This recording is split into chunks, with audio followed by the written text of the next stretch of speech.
ഇപ്പോഴത്തെ നിലമ്പൂരെന്ന് പറയുന്നത് പഴയ നിലമ്പൂരല്ല. UDFിൻ്റെ ഏറ്റവും കരുത്തുള്ള 3 പഞ്ചായത്തുകൾ നഷ്ടപ്പെട്ടതിന് ശേഷം നിലമ്പൂരിൽ 2011 ശ്രീ ആര്യാടൻ മുഹമ്മദ് തന്നെ 5600 വോട്ടിന് മാത്രമേ വിജയിച്ചിട്ടുള്ളൂ. അതുകൊണ്ട് തന്നെ ഇത്തവണത്തെ ഈ 10,000-ൽ കൂടുതൽ വോട്ട് ലഭിച്ചുകൊണ്ടുള്ള ഈ വിജയം, ലീഡുകൊണ്ടുള്ള ഈ വിജയം ഇതുവരെയുള്ള എല്ലാ തെരഞ്ഞെടുപ്പ് റെക്കോർഡുകളെയും അതിജീവിച്ച വിജയം. മുമ്പ് നടന്ന 969 കോൺഗ്രസിലെ പിളർപ്പിന് ശേഷം നടന്ന ആദ്യ തെരഞ്ഞെടുപ്പിൽ പോലും അന്ന് 5000 വോട്ടിനെ ജയിച്ചിട്ടുള്ളൂ. ഇപ്പോൾ കാലം മാറി, നിയോജകമണ്ഡലത്തിൻ്റെ സ്ട്രക്ചർ മാറിയിട്ടും നല്ലൊരു വിജയം UDFിന് സമ്മാനിച്ചതിൻ്റെ പ്രധാന കാരണം ഒന്ന്, UDF ഒരു മനസ്സോടുകൂടെ പ്രവർത്തിച്ചു എന്നുള്ളതാണ്.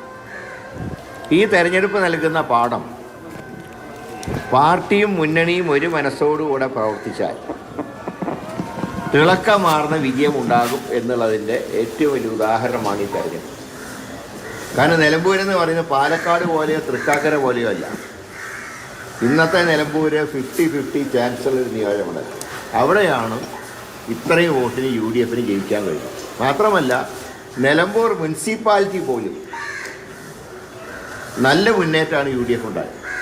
പോത്തുകൽ പഞ്ചായത്ത് LDFിന് മുൻതൂക്കമുള്ള പഞ്ചായത്താണ്, സ്വരാജിൻ്റെ സ്വന്തം നാടാണ്. അപ്പോൾ ഇത്തവണ മറ്റൊരു കാര്യം കൂടിയുള്ളത്, സ്വരാജിന് ശ്രീരാമകൃഷ്ണൻ്റെ വോട്ട് പോലും പിടിക്കാൻ കഴിഞ്ഞു. അത് ശ്രീരാമകൃഷ്ണൻ പിടിച്ച വോട്ട് സ്വരാജിന് പിടിക്കാൻ കഴിഞ്ഞില്ല. അപ്പം ഞാൻ അന്ന് തന്നെ ഒരു കാര്യം സൂചിപ്പിച്ചു, സ്വരാജ് എന്ന് പറയുമ്പോൾ ഒരു ഊതി ഉറപ്പിച്ചൊരു ബലൂണായിരുന്നു, മറ്റൊന്നും കൊണ്ടല്ല. ഞാൻ അദ്ദേഹത്തിന് ചെറുതാക്കി കാണിക്കുകയല്ല. അദ്ദേഹം ഒരു ട്രെൻഡിൽ ജയിച്ച് തൃപ്പൂണിത്തറ, അതിലേറെ അനുകൂല ട്രെൻഡുള്ളപ്പോൾ നഷ്ടപ്പെടുത്തിയ ആളാണ്. അതുകൊണ്ട് സ്വരാജിന് അവിടെ കാര്യമായിട്ടുള്ള മുന്നേറ്റം നടത്താൻ കഴിയില്ല എന്ന് ഞാൻ തുടക്കം മുതൽക്ക് തന്നെ സൂചിപ്പിച്ചത്.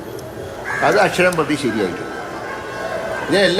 മുരളീധരൻ, സ്വരാജിന് 2006-ൽ P. ശ്രീരാമകൃഷ്ണന് കിട്ടിയ അത്രയും വോട്ട് കൂടി കിട്ടിയില്ല എന്ന് ചൂണ്ടിക്കാണിക്കുകയാണ്.